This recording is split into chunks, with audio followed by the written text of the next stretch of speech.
O direito de greve. A greve é o direito que os trabalhadores têm de, coletivamente, suspender suas atividades como forma de reivindicar melhores condições de trabalho, como salários, benefícios ou segurança no ambiente de trabalho. No Brasil, esse direito está garantido na Constituição Federal de 1988, no artigo 9º, e regulamentado pela Lei nº 7783/1989, conhecida como a Lei de Greve. O artigo 9º da Constituição é a base constitucional do direito de greve. No artigo 9º, afirma que os trabalhadores podem decidir quando e por quais razões farão uma greve. Isso significa que os empregados têm o poder de escolher o melhor momento para fazer suas reivindicações. Os serviços essenciais, no entanto, a greve não pode interromper totalmente alguns serviços essenciais, como hospitais ou fornecimento de água. Nesses casos, deve-se manter um nível mínimo de funcionamento para garantir o atendimento de necessidades urgentes da comunidade. Uma lei específica define quais são esses serviços. Já em relação ao abuso, se os trabalhadores cometerem abusos durante a greve, como vandalismo ou descumprirem as regras estabelecidas, poderão ser punidos legalmente. Lei nº 7783/1989, Lei de Greve. A Lei nº 7783/1989 detalha como a greve deve ser organizada, quem deve ser informado e quais as obrigações dos trabalhadores e dos empregadores. Definição de greve. O artigo 1º define a greve como a suspensão coletiva e temporária das atividades. Isso quer dizer que um grupo de trabalhadores para de trabalhar, mas a paralisação tem tempo determinado e serve como um meio de negociação. E o segundo, esclarece que a greve é um direito legítimo quando há impasse nas negociações com o empregador, como a recusa de aumento salarial ou melhores condições de trabalho. Decisão de greve. No artigo 4º, os trabalhadores se reúnem em assembleia para decidir se vão ou não entrar em greve. Essa decisão é tomada de forma democrática, em uma votação entre todos os empregados. No artigo 5º, trata sobre o prazo de aviso, dizendo que a decisão pela greve é tomada, o sindicato ou os trabalhadores devem avisar o empregador com 48 horas de antecedência. Isso dá tempo para a empresa se organizar. Por exemplo, o empregador pode se preparar para minimizar os prejuízos durante a paralisação.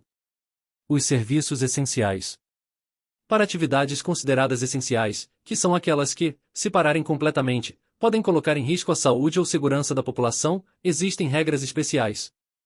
O artigo 9º, durante greves em serviços essenciais, os trabalhadores devem garantir que um mínimo de atividades continue funcionando. Por exemplo, em hospitais, mesmo durante uma greve, médicos e enfermeiros precisam garantir que os pacientes recebam atendimento de urgência. No artigo 10º, define quais são os serviços essenciais, como abastecimento de água e energia, serviços de saúde, hospitais e clínicas, transporte público, telecomunicações, a telefone e internet, entre outros que estão listados.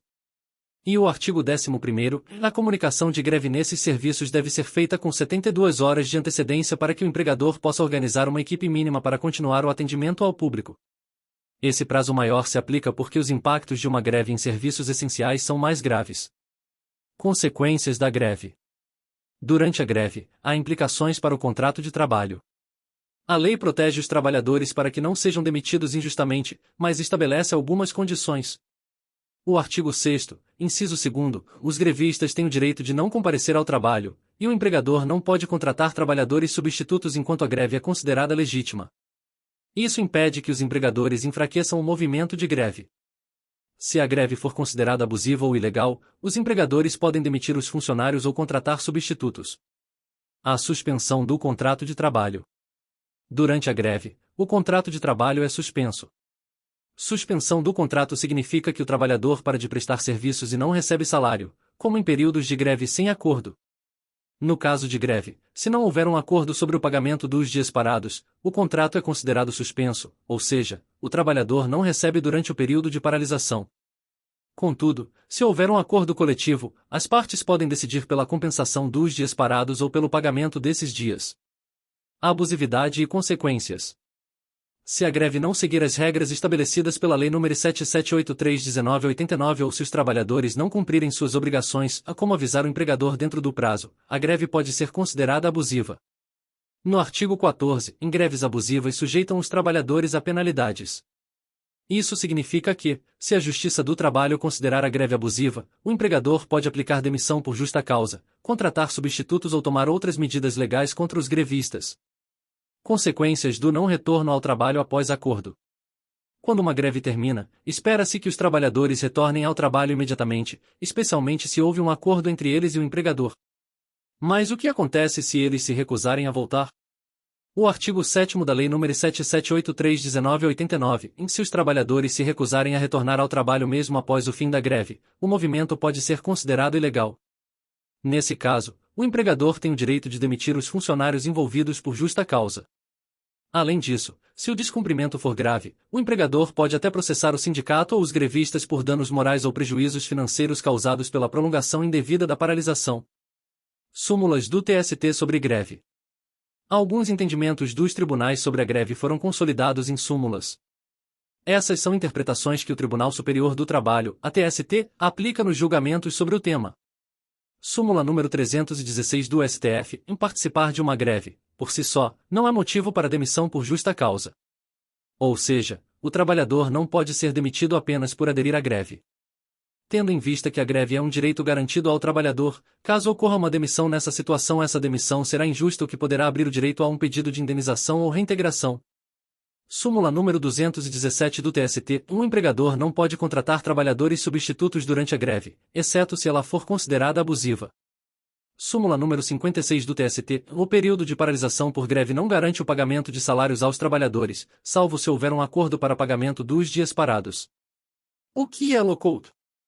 O lockout é a paralisação das atividades de uma empresa por iniciativa do empregador.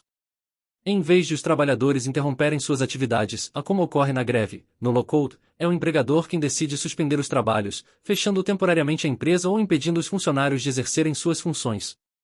Suspende as atividades da empresa como forma de pressionar os empregados. No Brasil, o lockout é proibido por lei. A prática é considerada ilegal pela legislação trabalhista, pois interfere no direito dos trabalhadores de realizarem suas atividades e pode prejudicar a economia e a ordem social. A Lei nº 7783/1989, que regula o direito de greve no Brasil, trata especificamente da ilegalidade do lockout no país. O artigo 17 proíbe o lockout, ou seja, a paralisação das atividades da empresa pelo empregador como forma de resistência às reivindicações dos trabalhadores.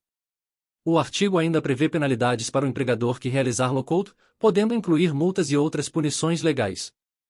Não esqueça de deixar o seu like, se inscrever no canal e ativar o sininho para receber as notificações dos próximos vídeos.